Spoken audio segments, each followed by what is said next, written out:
The desperate bargain. Violet Chen's hands trembled as she counted the crumpled bills for the third time. $47. That was all that stood between her and complete financial ruin. The hospital bill on her kitchen counter mocked her. With its bold red letters, "Final notice, $23,000 past due," her father's chemotherapy couldn't wait. Stage 4 pancreatic cancer didn't pause for broke art students working 3 jobs just to scrape by. She pressed her palms against her tired eyes, fighting back tears that had become as familiar as breathing. The morning shift at Moonbeam. CAF was supposed to be her salvation. Tips were better with the business crowd. But as she tied her apron and forced a smile, Violet felt the weight of impossibility crushing her chest. Even with her night job cleaning offices and weekend gig at the farmer's market, she was drowning. "Large espresso, extra shot," she called out, sliding the cup across the marble counter. The customer man in an expensive suit barely glanced up from his phone. Sterling speaking. His voice was crisp, authoritative. "No, I don't care about compatibility. It's a business arrangement, not a dating service." Violet tried not to eavesdrop, but his conversation was impossible to ignore as she prepared the next order. "I need someone who understands this is temporary," the man continued, his tone growing more frustrated. "Marriage, 1 child, clean separation afterward. The agency keeps sending me romantics who want fairy tales." Her hands stilled on the espresso. Machine? Marriage? Child? She glanced over at the stranger, tall, broad-shouldered, with dark hair and sharp features that belonged on magazine covers. His steel-gray eyes reflected a coldness that matched his words. "Money isn't the issue," he said, running his free hand through his hair. "I'll pay handsomely for the right arrangement, but I need someone practical, not emotional." Violet's heart hammered against her ribs. This was insane. Absolutely insane. But as she looked at the hospital bills stuffed in her purse, desperation whispered louder than reason. When he ended the call, she found herself walking toward his table, her legs moving before her brain could stop them. "Excuse me?" she said, her voice barely above a whisper. "I couldn't help but overhear your conversation." He looked up, eyebrows raised in surprise. Up close, his features were even more striking. Angular jaw, full lips, and those intimidating. Gray eyes that seemed to see right through her. "I'm sorry, your business arrangement," she continued, her cheeks burning. I might be interested." He studied her for a long moment, taking in her coffee-stained apron, her tired face, the way her hands shook slightly. "You're a waitress." "Barista," she corrected, then immediately felt foolish. An art student, and ... desperate. Something flickered in his expression, surprise, perhaps even intrigue. "Sit down." She sank into the chair across from him, her heart pounding so hard she was certain he could hear it. "I'm Marcus Sterling," he said, extending his hand. His grip was firm, warm, and sent an unexpected shiver up her arm. "Violet Chen." "Tell me, Violet Chen, what makes you think you're qualified for what I need?" She took a shaky breath. "I understand that sometimes love is a luxury people like us can't afford. I need money for my father's medical bills. You need ... what you need. Maybe we can help each other." His eyes narrowed, studying her with the intensity of a predator evaluating. "Pray, and you'd be willing to have my child, no strings attached?" The question hit her like a physical blow, but she forced herself to meet his gaze. "If the terms are right..." For several heartbeats, the only sound between them was the gentle hum of the cafe around them. Then Marcus Sterling leaned back in his chair, and for the first time since she'd approached him, he smiled. "We should discuss this properly. Are you free tonight?" Violet nodded, knowing she was about to change her life forever. The upscale restaurant Marcus had chosen for their evening meeting felt like another world entirely. Crystal chandeliers cast warm light over pristine white tablecloths, and the soft murmur of conversation mixed with the gentle clink of expensive silverware.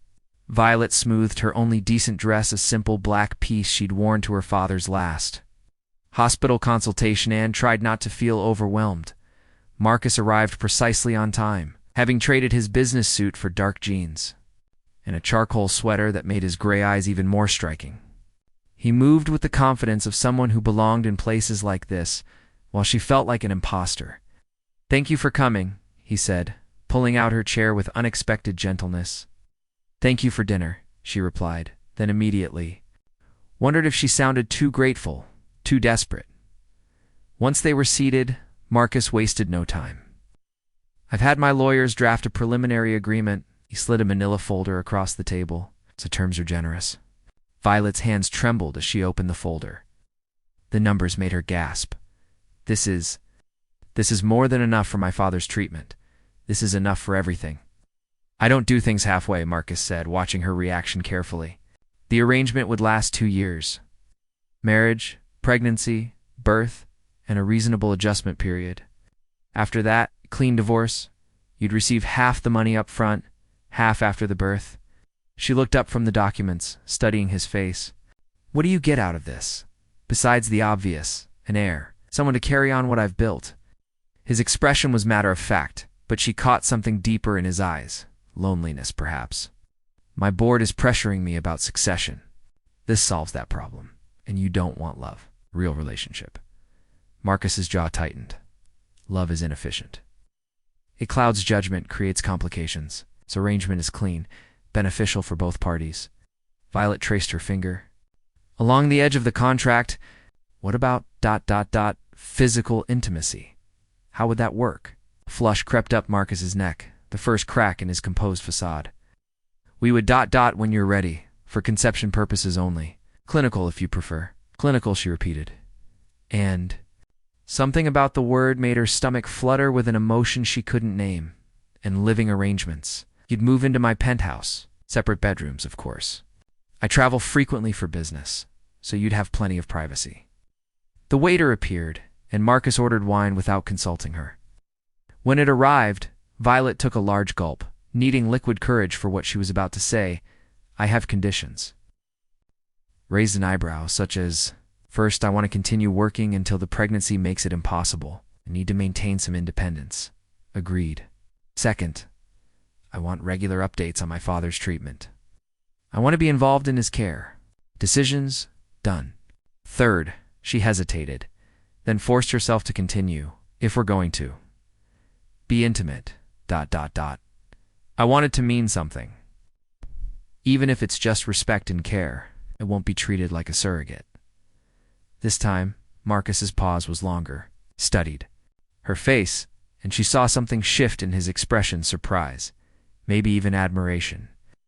"You're not what I expected," he said quietly. "What did you expect? Someone more ... transactional, cold. Maybe I am. Maybe desperation just makes me seem warmer than I really am?" Marcus leaned forward, his voice dropping to almost a whisper. "I don't think that's true." For a moment, the restaurant faded away. There was only the intensity of his gaze, the way her heart skipped when he looked at her like that. Then the waiter returned to take their dinner order. Breaking the spell, they spent the rest of the meal discussing practical details: timeline, living arrangements, what to tell people. By the time dessert arrived, Violet felt like she was planning a business merger rather than a marriage. "There's one more thing," Marcus said as they prepared to leave. "The wedding. It needs to be legal, obviously, but it doesn't have to be. Elaborate, I understand. Do you prefer a courthouse ceremony or something small?" Violet thought of her father, lying in his hospital bed, and her heart clenched. Could we do it soon? Before my father gets worse?" Marcus's expression softened. "Of course. It's this weekend if you'd like." "That fast?" "Money expedites things." As they walked to the valet stand, Violet felt surreal. In 3 days, she would marry a man she'd known for less than 24 hours. A man who spoke of love like it was a disease, who wanted her child, but not her heart. Violet. Marcus said as they waited for his car. "Are you sure about this? Once we sign the papers, there's no going back." She looked up at him, this stranger who was about to become her husband. Despite his cold words about efficiency and clean arrangements, there was something in his eyes, a vulnerability he tried to hide behind his business facade.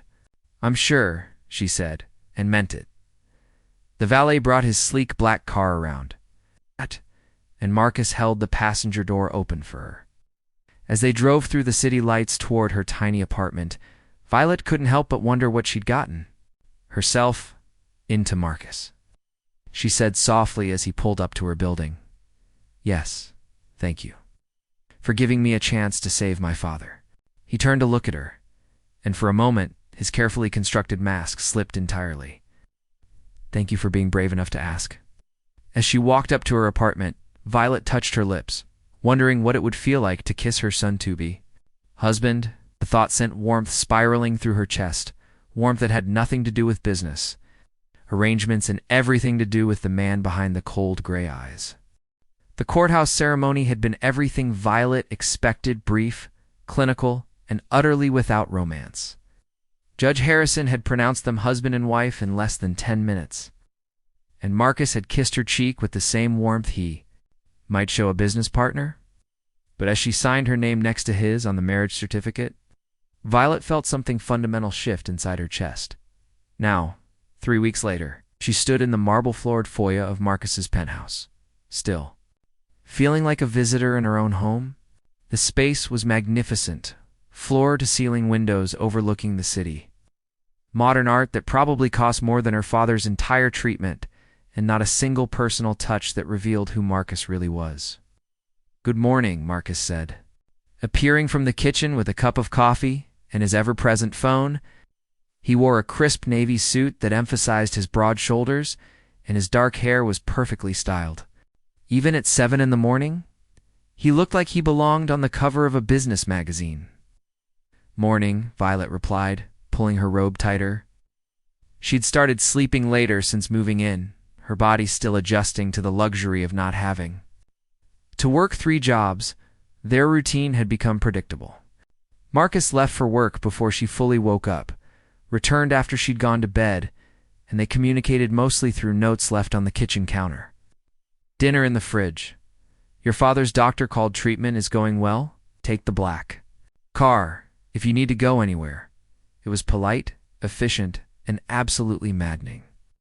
"I'll be late tonight," Marcus said, not looking up from his phone. "Board meeting." "Okay," Violet hesitated, then added, "Marcus, we should probably ... talk about the next step." His fingers stilled on the phone screen. They both knew what she meant. According to their agreement, they needed to try for a child. But in the 3 weeks since their wedding, they'd barely touched, let alone discussed intimacy. "Right," he said, his voice carefully neutral. "Perhaps this weekend?" "This weekend," she agreed, her cheeks warming. After he left, Violet wandered the penthouse, feeling lost. The guest room where she slept was beautiful but sterile, like a high-end hotel.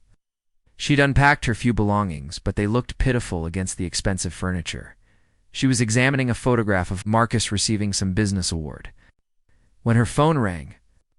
Her father's name appeared on the screen, and she answered immediately. "Dad, how are you feeling?" "Better, sweetheart. The new treatment is working. Dr. Rodriguez says my numbers are improving." His voice was stronger than it had been in months. Relief flooded through her. "That's wonderful news. I want to meet him, Violet, your husband. You've been married 3 weeks, and I still haven't met the man who saved my life." Violet's stomach nodded. She'd told her father she'd married Marcus, but she'd been vague about the details. "He's very busy with work, Dad. Maybe soon. Bring him to dinner Sunday." "I'm feeling strong enough to cook." Before she could protest, he'd hung up. Violet stared at her phone, panic rising in her chest. How could she bring Marcus to meet her father? How could she pretend their marriage was real when they barely knew each other? That evening, she waited up for Marcus. When he finally arrived home after 11, she was curled on the living room sofa with a book, wearing pajama pants and an oversized sweater. "You're awake," he said, surprise evident in his voice. He loosened his tie and rolled up his sleeves, looking more relaxed than she'd ever seen him. "We need to talk," she said, setting aside her book. Marcus poured himself a glass of whiskey and sat in the armchair, across from her, close enough to talk, far enough to maintain distance. "About Sunday? You know about Sunday?" Your father called my office. He wanted to thank me personally for his treatment. Marcus took a sip of his drink. He seems like a good man. He is. Violet tucked her legs under her. Marcus, he thinks. We're really married. I mean, he knows it's real legally, but he thinks we're in love. What did you tell him? That I married someone wonderful who takes care of me? The words came out more honestly than she'd intended. Marcus's gray eyes studied her face. And what should I know about him? If I'm going to convince him I'm worthy of his daughter, he's protective. He'll ask about your intentions, your family, how we met. He'll want to know that you care about me. I do care about you. Simple statement hung in the air between them. Violet felt her heart skip, but she forced herself to stay practical. He'll also want to know when we're planning to have children. Marcus's grip tightened on his glass. We could tell him we're trying, are we? The question created a charged silence. Marcus set down his drink and moved to the sofa, sitting close enough that she could smell his colonso, thing warm and masculine that made her pulse quicken. Violet, he said, his voice softer than she'd ever heard it. I know this arrangement isn't conventional, but I want you to be comfortable. I want you to feel ... desired, not just useful. Her breath caught. Marcus, I think about you. He continued, his gaze dropping to her lips. More than I should, more than I planned. This is supposed to be business, she whispered, but even as she said it, she was leaning toward him. I know. His hand came up to cup her face, his thumb tracing her cheekbone. But it doesn't feel like business anymore. When he kissed her, it was nothing like their perfunctory wedding kiss. This was slow, exploring, full of 3 weeks of unspoken tension. Violet melted into him, her hands fisting in his shirt as he deepened the kiss. Stay with me tonight, he murmured against her lips. Not for the arrangement, just ... stay. Violet nodded, unable to speak. Marcus took her hand and led her to his bedroom, a space she'd never seen before. It was warmer than the rest of the penthouse, with deep blue walls and soft lighting. They made love slowly, tenderly, learning each other's bodies with careful attention. Marcus was gentle but passionate, whispering her name like a prayer. When Violet fell asleep in his arms afterward, she felt something she hadn't experienced in years, safety and belonging. The next morning, she woke to find Marcus watching her, his expression unreadable. No regrets? He asked quietly. None, she said, and meant it, as they prepared for breakfast. Moving around each other with new familiarity, Violet caught herself hoping. Maybe their arrangement could become something real. Maybe Marcus's walls were already crumbling, but when his phone rang and he immediately switched back to business mode, she reminded herself not to get too attached. This was still temporary, still a contract, even if it was starting to feel like so much more. 2 months had passed since that first night together, and Violet's world had transformed in ways she never expected. The pregnancy test she held in her trembling hands showed 2 pink lines, confirmation of what her body had already been telling her. For the past week, she was carrying Marcus's child. The penthouse had become truly home during their time together.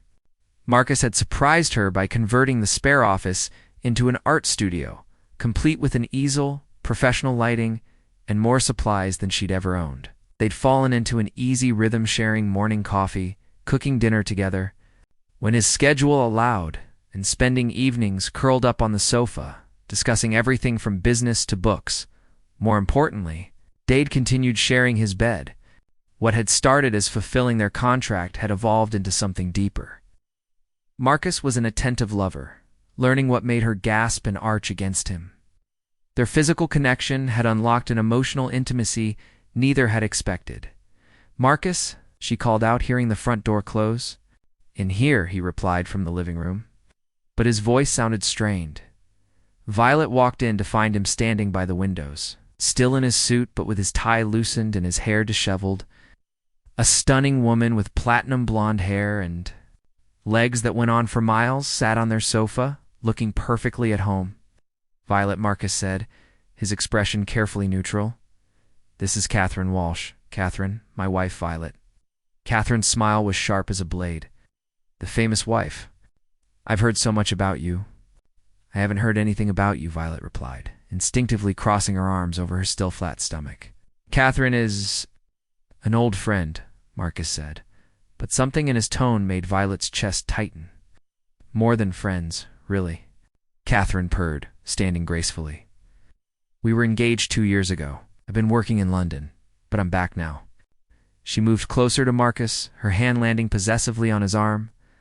I heard about your little arrangement, darling. Very practical. The word arrangement hit Violet like a physical blow. Of course, that's all this was to Catherine and, possibly, still to Marcus. A business transaction that would end when it was no longer convenient. Catherine, we should discuss this privately, Marcus said, but his words only confirmed Violet's worst fears. Of course, Violet said, her voice steadier than she felt. Just ... I have some things to do. She fled to her art studio, closing the door behind her and leaning against it. The pregnancy test was still clutched in her hand, and she stared at it through blurred vision. How had she been so stupid? How had she let herself believe this was real? Through the thin walls, she could hear their voices, Catherine's musical laugh, Marcus's deeper tones. They were talking about London, about business deals, about people Violet didn't know. It sounded like a conversation between equals, between people who belonged in the same world. An hour later, Marcus knocked on her door. Violet, can we talk? She opened the door, schooling her expression into careful neutrality. Is she gone? Yes. He stepped into the studio, looking around at her paintings with an expression she couldn't read. I should have warned you she might come by. You don't owe me explanations about your past. Don't I? He moved closer, and she saw the conflict. In his gray eyes, Violet, Catherine, and I, it's complicated, I'm sure it is. She turned away, unable to look at him. Marcus, I need to tell you something. What is it? She held out the pregnancy test with a hand that barely trembled. It worked. The arrangement. I'm pregnant. Marcus went very still. He took the test from her, staring at it as if it might change before his eyes. Are you sure?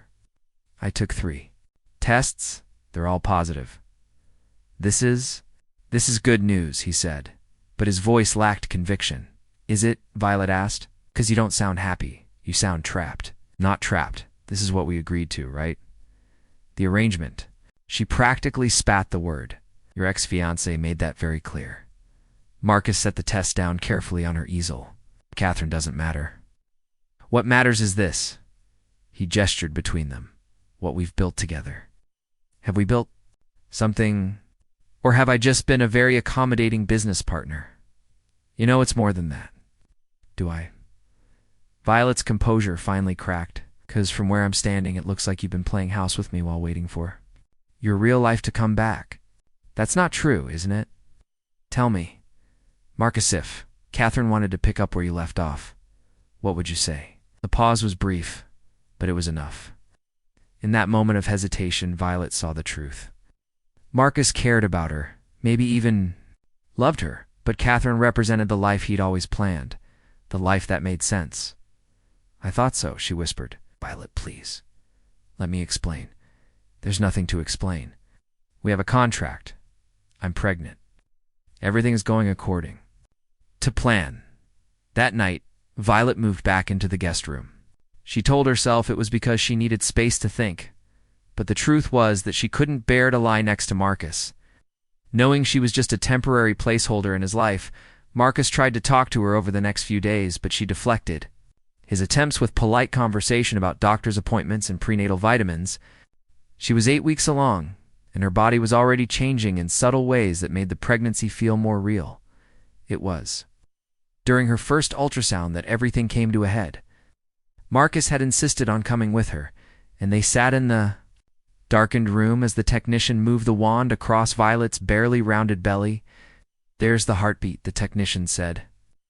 And suddenly the room filled with a rapid, rhythmic sound. Violet felt tears spring to her eyes. This was her baby, their baby.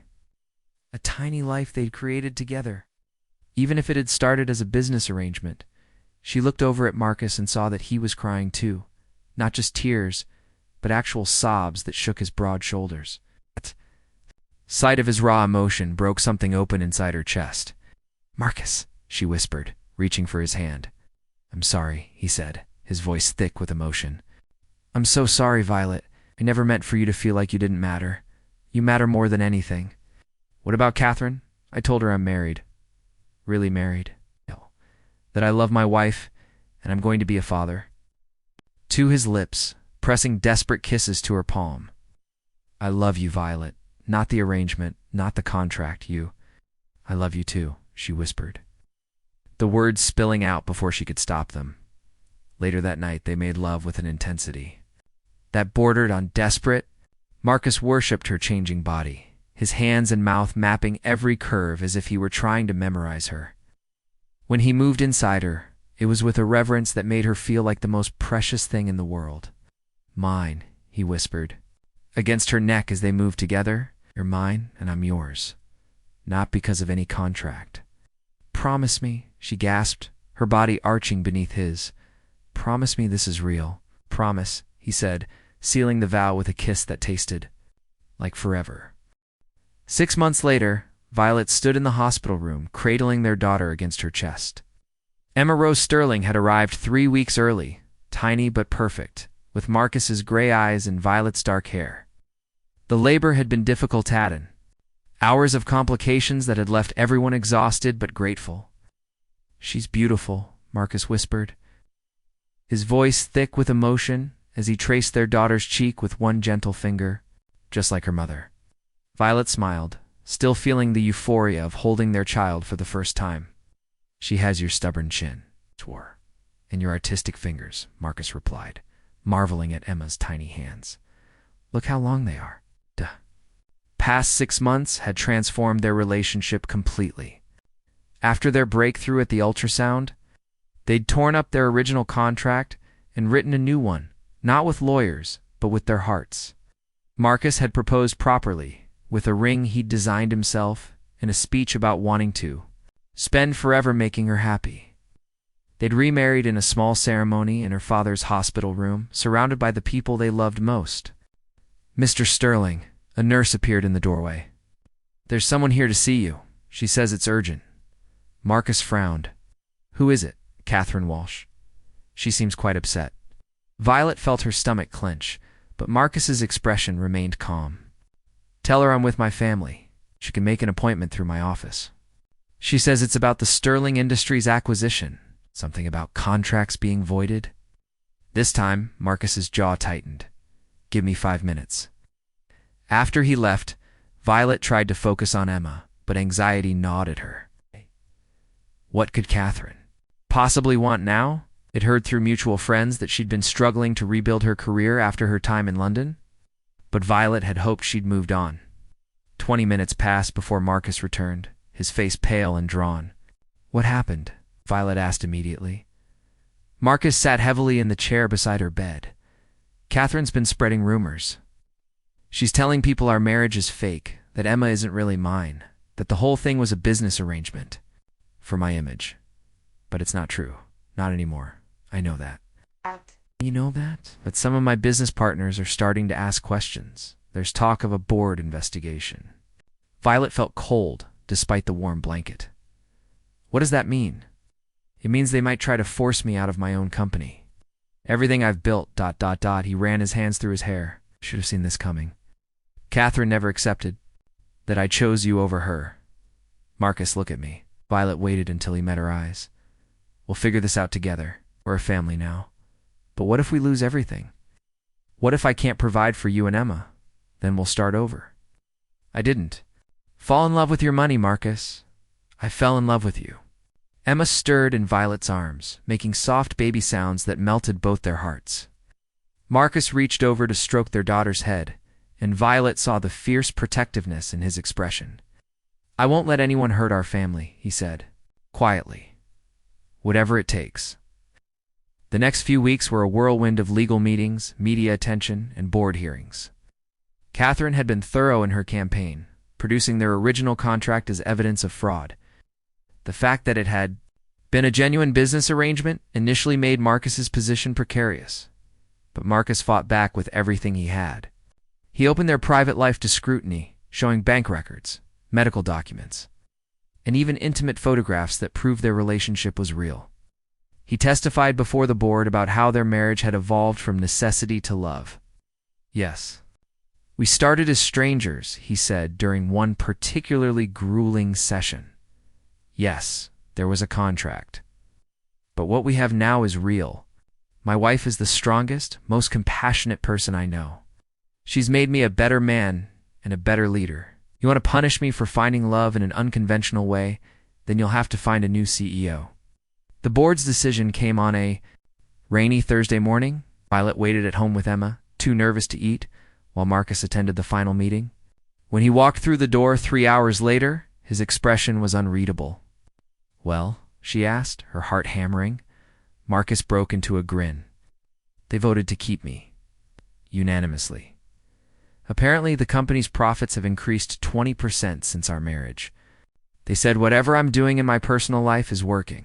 Violet laughed, relief flooding through her. So we're okay? We're better than okay? Marcus pulled her into his arms, careful not to disturb Emma sleeping in her carrier. Been barred from all Sterling Industries events, and the board issued a statement supporting our marriage. What about Catherine? She's moving back to London? Permanently this time.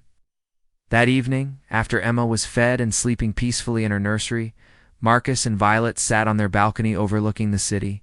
The lights below sparkled like stars, and for the first time in weeks, Violet felt truly peaceful. I have something for you, Marcus said, reaching into his jacket pocket. Marcus, you don't need to. I want to. He pulled out a small velvet box and opened it to reveal a delicate necklace with a pendant shaped like a heart. It's engraved. Violet leaned closer to read the tiny script.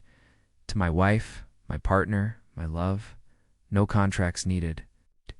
It's perfect, she whispered, tears blurring her vision, as Marcus fastened the necklace around her neck. His fingers gentle against her skin, Violet thought about how far they'd come. From strangers making a desperate bargain to husband and wife building a life together. From a clinical arrangement to passionate love. No regrets? Marcus asked, echoing the question he'd posed that first morning they'd woken up together. None. She replied, just as she had then, except maybe one. What's that? I wish I'd been brave enough to approach you sooner. We could have had more time together.